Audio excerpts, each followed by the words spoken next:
छात्रों नमस्कार। Ranjeet Poonia, SBRM government college Nagaur.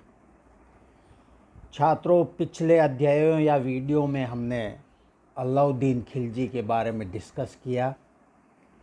पिछले दो वीडियोस में अपन ने देखा कि अलाउद्दीन खिलजी ने कैसे अपने चाचा जलालुद्दीन खिलजी की हत्या करके दिल्ली की गद्दी हत्याई और 1296 में गद्दी पर बैठा और 1316 तक वह शासन करता रहा।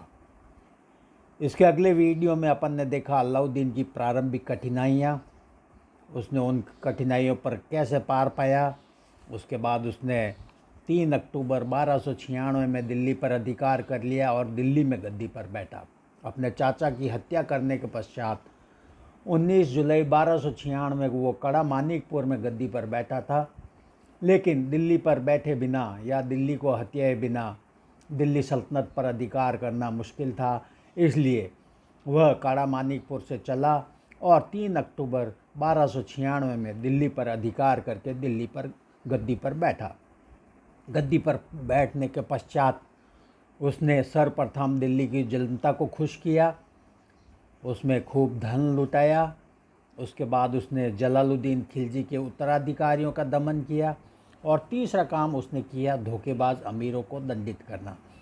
धोखेबाज अमीर वो थे जो जलालुद्दीन खिलजी के पुत्र इब्राहिम रुकनुद्दीन इब्राहिम के तरफ थे और युद्ध के समय वो अलाउद्दीन खिलजी से मिल गए थे। इसलिए अलाउद्दीन खिलजी ने कहा कि जो उसके सगे नहीं हो सकते वो मेरे भी सगे नहीं हो सकते। अलाउद्दीन खिलजी का ये नियम था कि धोखेबाजों से वह काम लेता था और बाद में उनको दंडित भी करता था। इस प्रकार 3 अक्टूबर 1296 में वो गद्दी पर बैठा। अब छात्रों, दिल्ली की गद्दी पर बैठने के पश्चात उसने अपनी गृह नीति बनाई। हम उसकी गृह नीति पर विचार करेंगे। गृह नीति में है उसके आरंभिक दिनों में हुए विद्रोह, उन विद्रोहों के क्या कारण थे, उन विद्रोहों को रोकने के लिए उसने क्या कहा, उसकी हिंदुओं के प्रति क्या नीति थी।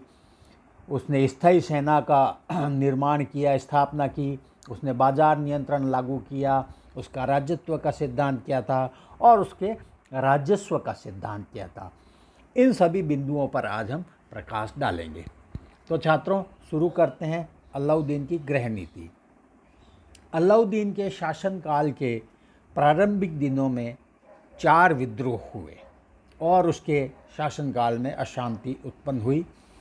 उसके शासनकाल में जो 4 प्रमुख विद्रोह हुए वो थे नव मुसलमानों का विद्रोह, अकत खां का विद्रोह, अमीर उमर तथा मंगू खां का विद्रोह और हाजी मौला का विद्रोह। पहला जो विद्रोह था वो था नवीन मुसलमानों का विद्रोह। जलालुद्दीन ने मंगोल बंदियों को क्षमा कर उन्हें दिल्ली के समीप मंगोलपुरी में बस जाने दिया था। अलाउद्दीन के शासनकाल में ये नवीन मुसलमान कहलाए। 1299 में जब सुल्तान की सेना गुजरात आक्रमण से लौट रही थी, तब लूट के माल को लेकर सुल्तान की सेना और नव मुसलमानों में लड़ाई झगड़ा हो गया। नव मुसलमानों ने सुल्तान के भतीजे तथा नसरत खां के भाई की हत्या कर दी। सुल्तान ने इस विद्रोह को बड़ी नृशंसता से दबाया। बर्नी कहता है, सुल्तान की आज्ञा पाते ही 3000 नव मुसलमान मौत के घाट उतार दिए गए और उनके बच्चों के टुकड़े टुकड़े करवा कर उनकी माताओं के सिरों पर रखवाए गए।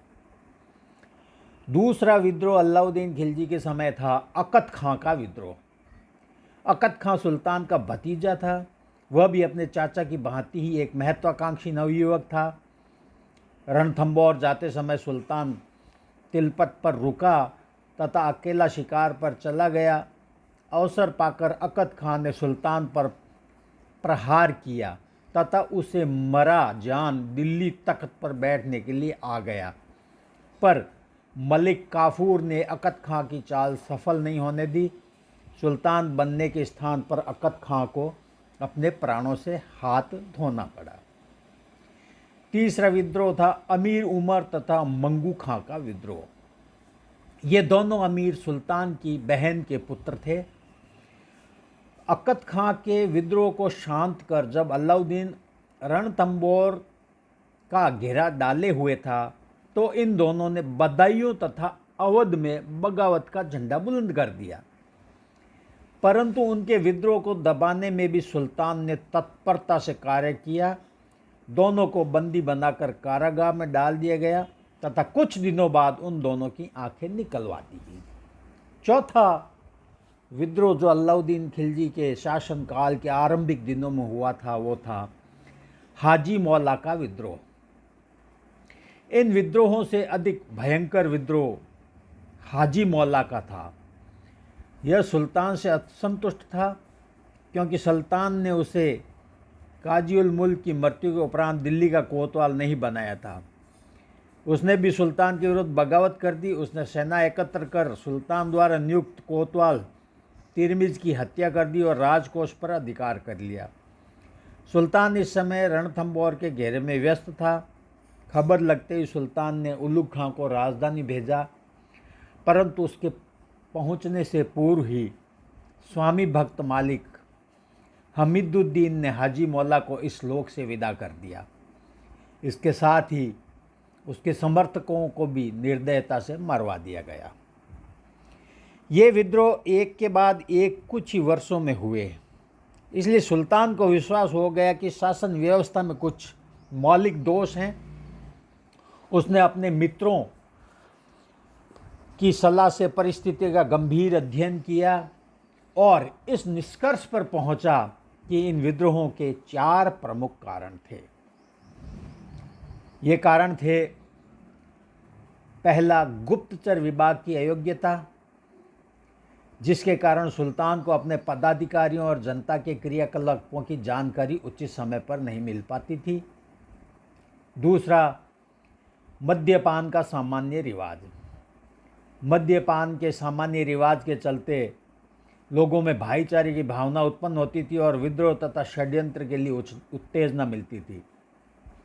तीसरा कारण था अमीरों के सामाजिक मेल मिलाप तथा परस्पर विवाह संबंध, जिससे उन्हें सुल्तान के खिलाफ संगठित होने एवं विद्रोह का अवसर मिलता था। चौथा कारण था अत्यधिक धन संग्रह। कुछ प्रमुख लोगों और अमीरों के पास अत्यधिक धन संग्रह एकत्रित हो गया था, जिससे उन्हें सोचने तथा विद्रोह रचने का अवसर मिलता था, अवकाश भी मिलता था। विद्रोह के कारणों का विश्लेषण करने के उपरांत अलाउद्दीन ने उनकी पुनरावृत्ति रोकने के लिए कदम उठाए और इसके लिए उसने 4 महत्वपूर्ण अध्यादेश जारी किए। सर्वप्रथम उसने गुप्तचर विभाग का पुनर्गठन किया। उसने गुप्तचर विभाग का पुनर्गठन करके अमीरों व पदाधिकारियों के घरों, दफ्तरों, नगरों, यहाँ तक कि महत्वपूर्ण गांवों में भी गुप्तचर नियुक्त किए। परिणाम यह हुआ कि अमीरों व जनता का गपशप या अफवाहें उड़ाना बंद हो गया।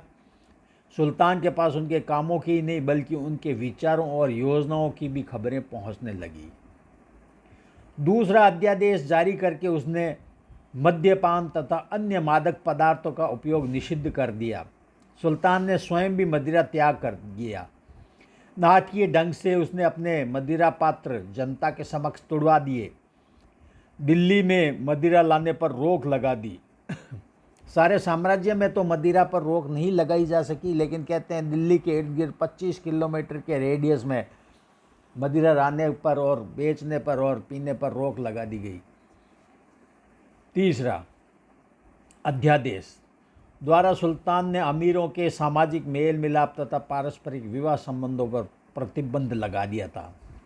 यदि उन्हें सामाजिक मेल मिलाप करना होता था या विवाह संबंध कायम करने होते थे तो सुल्तान से प्रायर परमिशन लेनी पड़ती थी, पहले सुल्तान से आज्ञा लेनी पड़ती थी।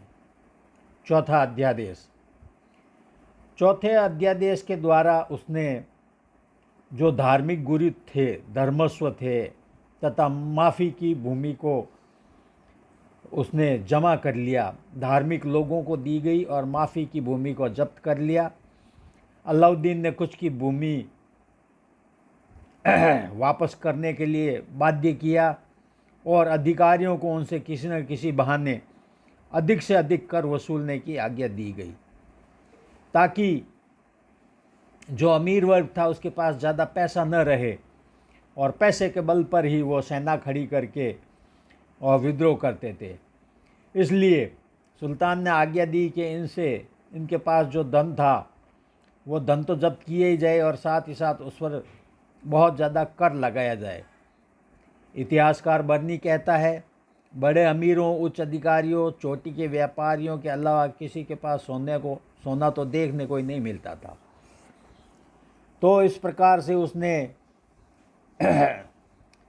अपनी सल्तनत में जो विद्रोह हो रहे थे उन विद्रोहों को दबाने में कामयाबी हासिल करी।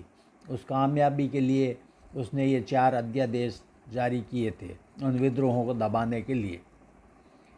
अब हम देखेंगे अलाउद्दीन खिलजी की हिंदुओं के प्रति क्या नीति थी। उपरोक्त अध्यादेशों के अतिरिक्त सुल्तान ने हिंदुओं का दमन करने, अपने अत्याचारपूर्ण शासन के खिलाफ उनको विद्रोहों को रोकने के लिए विशेष नियम जारी किए। पहला, उसने बड़ी कठोरता से राजस्व में वृद्धि की और उपज का आधा भूमि कर के रूप में निश्चित किया। इससे पूर्व के जो शासक थे वह राजस्व में उपज का 1/3 भाग लेते थे। अलाउद्दीन खिलजी ने राजस्व में वृद्धि की और उपज का आधा भूमि कर के रूप में लेना शुरू किया। दूसरा उपाय उसने किया, भूमि कर के अतिरिक्त उसने चारागाहों, पशुओं, भेड़ों तथा बकरियों पर भी कर लगा दिया। जजिया, बहिशुल्क, कस्टम ड्यूटी तथा आबकारी कर पूर्ववत बने रहे। तीसरा, उस समय तक चौधरी, खुद और मुकद्दम जो राजस्व विभाग के उच्च हिंदू अधिकारी थे, जिनको भू राजस्व में छूट और उच्च वेतन मिलते थे, को राजस्व में छूट बंद कर दी गई और उनके वेतन घटा दिए गए। इन विशेष नियमों का परिणाम यह हुआ कि हिंदू जो किसी न किसी रूप में भूमि पर आधारित थे को भारी हानि पहुंची और घोर दरिद्र हो गए। तत्कालीन इतिहासकार जियाउद्दीन बर्नी इन नियमों के परिणाम का सारांश इस प्रकार देता है कि चौधरी, खुद और मुकद्दम इस योग्य न रहे कि घोड़े पर चढ़ सकते, हथियार बांध सकते, अच्छे वस्त्र पहन सकते अथवा पान का शौक रख सकते। गरीबी के कारण उनकी स्त्रियों को पड़ोसी मुसलमानों के घरों में नौकरानियों की भांति काम करना पड़ता था। गृह नीति के अंतर्गत उसने जो अगला कदम उठाया वो था स्थायी सेना की स्थापना। अपनी विजयों की महत्वाकांक्षा पूरी करने तथा देश को मंगोलों के निरंतर हमलों से बचाने के लिए अलाउद्दीन को एक शक्तिशाली सेना की आवश्यकता थी। वह प्रथम सुल्तान था जिसने स्थायी सेना की नींव डाली।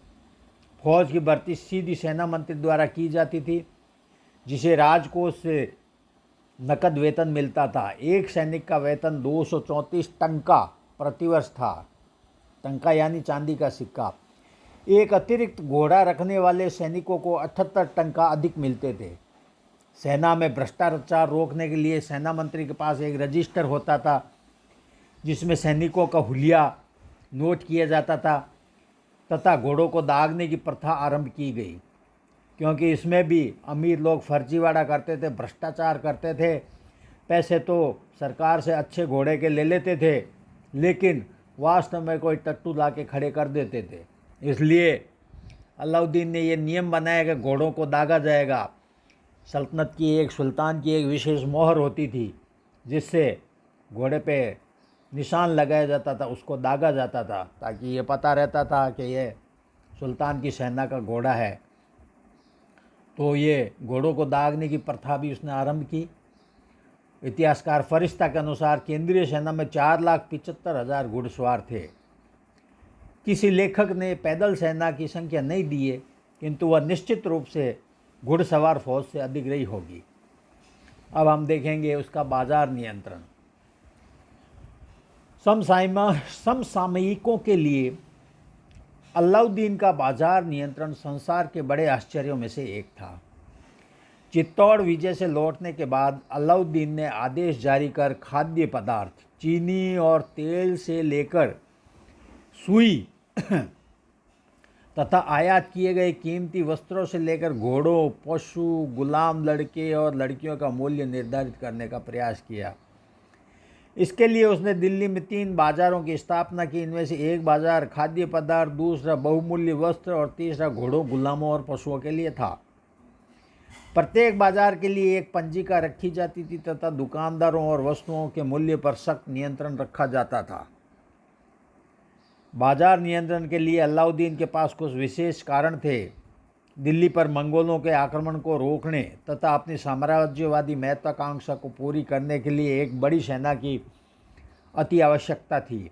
बिना मूल्यों को कम किए तथा कम तनख्वाह दिए बिना सेना रखना संभव नहीं था, क्योंकि बड़ी सेना उसके कोष को शीघ्र ही खाली कर सकती थी। निरंतर सस्ते खाद्यान्नों की आपूर्ति सुनिश्चित करने के लिए उसने घोषणा की कि दोआब, जिसका क्षेत्र यमुना नदी के निकट मेरठ तथा इलाहाबाद के कड़ा की सीमा तक फैला था, तथा भू राजस्व सीधे राज्य को दिया जाएगा, अर्थात इस क्षेत्र के गांव किसी को इक्ता में या जागीर में नहीं दिए जाएंगे। भू राजस्व बढ़ाकर उपज का आधा कर दिया गया। किसानों ने भू राजस्व नगद देकर राज्य को अनुग्रहित किया। किसानों का अपना उत्पादन कम कीमत पर बंजारों के हाथों बेचने के लिए बाध्य होना पड़ा, जो उन्हें ढोकर नगरों तक ले जाया करते थे और निश्चित मूल्य पर बेचा करते थे। कोई भी वस्तु गुप्त रूप से संचय न हो, इसका पता लगाने के लिए बंजारे अधिकृत किए गए थे। कोई भी नियम भंग होने पर उसके एजेंट और परिवार के सदस्यों को सामूहिक रूप से जिम्मेदार ठहराया जाता था। अकाल की स्थिति में कुशल नियंत्रण के लिए उसने माल गोदाम स्थापित किए थे। जब कभी अकाल का भय होता या आपूर्ति की कमी होती तो उन्हें खोल दिया जाता था, और दुकानदार कीमत ज़्यादा लेता या खोटे बाटों का प्रयोग करता तो उसे कठिन दंड दिया जाता था। बर्नी कहता है, अकाल में भी मूल्यों में 1 पैसे की वृद्धि नहीं होती थी। गेहूँ 7.5 जीतल, जौ 4 जीतल व अच्छे चावल 5 जीतल प्रति मण के भाव से बिकते थे। 48 जीतल बराबर 1 टंका बराबर 1 चांदी का रुपया होता था। अलाउद्दीन का मण 15 किलो के बराबर था। सुल्तान के लिए घोड़ों का नियंत्रण महत्वपूर्ण था। गुजरात विजय के फलस्वरूप घोड़ों की आपूर्ति में वृद्धि हुई। अलाउद्दीन ने प्रथम श्रेणी के घोड़ों का मूल्य 100 से 120 टंके निर्धारित किया। 20 से 25 टंका मूल्य वाले टट्टू सेना के योग्य नहीं थे। दीवाने रियासत व शहनाए मंडी नामक अधिकारी, सराय अदल नामक न्यायाधीश तथा अनेक अधीनस्थ अधिकारी बाजार नियंत्रण के नियमों को कठोरता से लागू करते थे। शहनाए मंडी खाद्यान्न बाजार का प्रमुख होता था, मूल्य नियंत्रण रखता था। काला बाजारी और संग्रह को रोकना इसका काम था। सराय अदल वस्त्र बाजार का प्रमुख अधिकारी था और दीवाने रियासत नामी अधिकारी होता था, जो पूरे बाजार पर अपना नियंत्रण रखता था। तो ये थी अलाउद्दीन खिलजी की गृह नीति। गृह नीति में राजस्व नीति और राजत्व नीति पर अध्ययन अपन अगले अध्याय में करेंगे, अगले वीडियो में करेंगे। आज का वीडियो आपको अच्छा लगा हो तो लाइक, सब्सक्राइब, शेयर करें। Thank you.